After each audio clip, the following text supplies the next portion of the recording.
Mengingat penggunaan LPG di Indonesia merupakan bahan bakar alat dapur terutama kompor gas, namun hal ini sangat meresahkan jika keberadaan bahan bakar tersebut langka di tengah kalangan masyarakat itu sendiri. Berbeda dengan Kabupaten Lebong.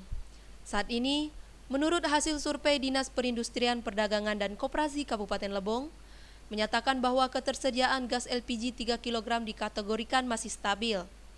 Bahkan hal tersebut dipastikan oleh PLT Kepala Disperindakob Kabupaten Lebong Aris Munandar.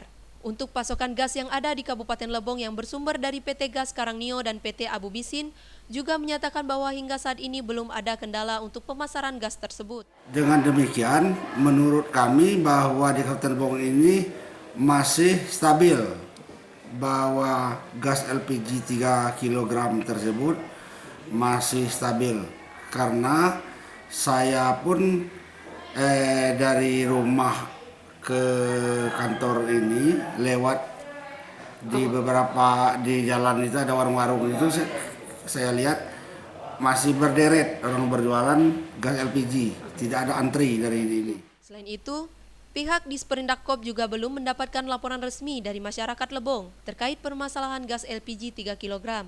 Dari Tubui, Dimas Kintan, Lebong TV melaporkan.